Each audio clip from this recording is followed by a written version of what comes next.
thoughts went back to New England. A throng of fair and well-remembered faces rose, vividly as life, before me. There are good things, thought I, in the savage life, but what can it offer to replace those powerful and ennobling influences that can reach unimpaired over more than 3,000 miles of mountains, forests, and deserts? Before sunrise on the next morning our tent was down. We harnessed our best horses to the cart and left the camp. But first we shook hands with our friends the emigrants, who sincerely wished us a safe journey, though some others of the party might easily have been consoled had we encountered an Indian war party on the way. The captain and his brother were standing on the top of a hill, wrapped in their plaids, like spirits of the mist, keeping an anxious eye on the band of horses below. We waved adieu to them as we rode off the ground. The captain replied with a salutation of the utmost dignity, which Jack tried to imitate, but being little practiced in the gestures of polite society, his effort was not a very successful one. In 5 minutes we had gained the foot of the hills, but here we came to a stop. Old Hendrick was in the shafts, and being the very incarnation of perverse and brutish obstinacy, he utterly refused to move. Delorier lashed and swore till he was tired, but Hendrick stood like a rock, grumbling to himself and looking askance at his enemy, until he saw a favorable opportunity to take his revenge, when he struck out under the shaft with such cool malignity of intention that Delorier only escaped the blow by a sudden skip into the air, such as no one but a Frenchman could achieve. Shaw and he then joined forces, and lashed on both sides at once. The brute stood still for a while till he could bear it no longer, when all at once he began to kick and plunge till he threatened the utter demolition of the cart and harness. We glanced back at the camp, which was in full sight.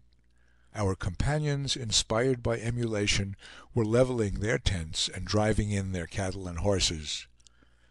"Take the horse out," said I. I took the saddle from Pontiac and put it upon Hendrick. The former was harnessed to the cart in an instant. "Avance donc!" cried Delorier. Pontiac strode up the hill, twitching the little cart after him as if it were a feather's weight; and though as we gained the top we saw the wagons of our deserted comrades just getting into motion, we had little fear that they could overtake us. Leaving the trail, we struck directly across the country, and took the shortest cut to reach the main stream of the Platte. A deep ravine suddenly intercepted us. We skirted its side until we found them less abrupt, and then plunged through the best way we could. Passing behind the sandy ravines called Ash Hollow, we stopped for a short nooning at the side of a pool of rainwater, but soon resumed our journey, and some hours before sunset were descending the ravines and gorges opening downward upon the Platte to the west of Ash Hollow. Our horses waded to the fetlock in sand, the sun scorched like fire, and the air swarmed with sandflies and mosquitoes. At last we gained the Platte.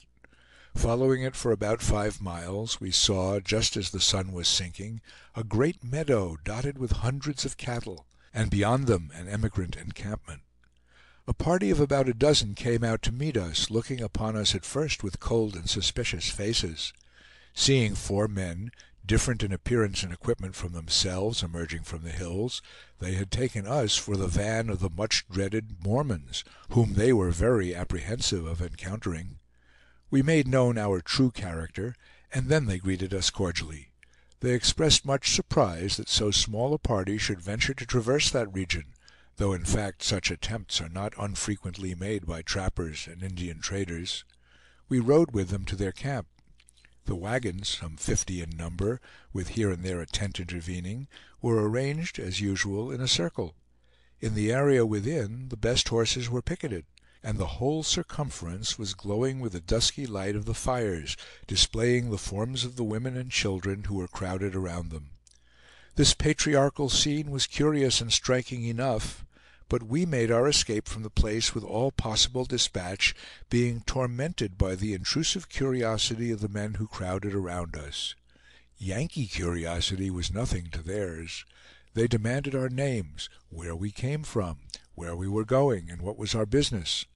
The last query was particularly embarrassing, since traveling in that country, or indeed anywhere, from any other motive than gain, was an idea of which they took no cognizance. Yet they were fine-looking fellows, with an air of frankness, generosity, and even courtesy, having come from one of the least barbarous of the frontier counties. We passed about a mile beyond them and encamped. Being too few in number to stand guard without excessive fatigue, we extinguished our fire, lest it should attract the notice of wandering Indians, and picketing our horses close around us, slept undisturbed till morning. For 3 days we traveled without interruption, and on the evening of the third encamped by the well-known spring on Scott's Bluff. Henry Chatillon and I rode out in the morning, and descending the western side of the bluff, were crossing the plain beyond. Something that seemed to me a file of buffalo came into view, descending the hills several miles before us, but Henry reined in his horse, and keenly peering across the prairie with a better and more practiced eye, soon discovered its real nature. "Indians," he said. "Old Smoke's lodges, I believe. Come, let us go. Wah! Get up, now, $500." And laying on the lash with good will, he galloped forward, and I rode by his side. Not long after, a black speck became visible on the prairie, full 2 miles off. It grew larger and larger. It assumed the form of a man and horse, and soon we could discern a naked Indian careering at full gallop toward us. When within a furlong, he wheeled his horse in a wide circle and made him describe various mystic figures upon the prairie, and Henry immediately compelled $500 to execute similar evolutions. "It is Old Smoke's village," said he, interpreting these signals. "Didn't I say so?" As the Indian approached, we stopped to wait for him, when suddenly he vanished, sinking, as it were, into the earth. He had come upon one of the deep ravines that everywhere intersect these prairies. In an instant the rough head of his horse stretched upward from the edge, and the rider and steed came scrambling out, and bounded up to us. A sudden jerk of the rein brought the wild, panting horse to a full stop. Then followed the needful formality of shaking hands. I forget our visitor's name.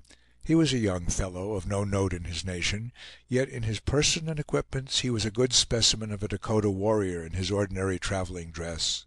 Like most of his people, he was nearly 6 feet high, lithely and gracefully, yet strongly proportioned, and with a skin singularly clear and delicate. He wore no paint.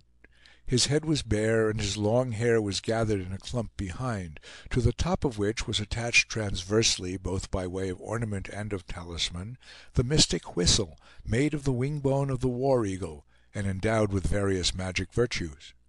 From the back of his head descended a line of glittering brass plates, tapering from the size of a doubloon to that of a half-dime, a cumbrous ornament in high vogue among the Dakotas, and for which they pay the traders a most extravagant price. His chest and arms were naked. The buffalo robe worn over them when at rest had fallen about his waist, and was confined there by a belt. This, with the gay moccasins on his feet, completed his attire. For arms he carried a quiver of dogskin at his back, and a rude but powerful bow in his hand. His horse had no bridle. A cord of hair lashed around his jaw served in place of one. The saddle was of most singular construction. It was made of wood covered with rawhide, and both pommel and cantle rose perpendicularly full 18 inches, so that the warrior was wedged firmly in his seat, whence nothing could dislodge him but the bursting of the girths.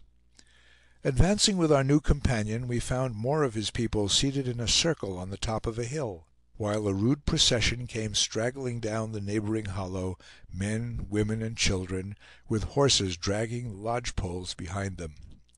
All that morning, as we moved forward, tall savages were stalking silently about us. At noon we reached Horse Creek, and as we waded through the shallow water, we saw a wild and striking scene. The main body of the Indians had arrived before us. On the farther bank stood a large and strong man, nearly naked, holding a white horse by a long cord, and eyeing us as we approached. This was the chief, whom Henry called Old Smoke. Just behind him, his youngest and favorite squaw sat astride of a fine mule. It was covered with caparisons of whitened skins, garnished with blue and white beads, and fringed with little ornaments of metal that tinkled with every movement of the animal. The girl had a light, clear complexion, enlivened by a spot of vermilion on each cheek. She smiled, not to say grinned, upon us, showing 2 gleaming rows of white teeth.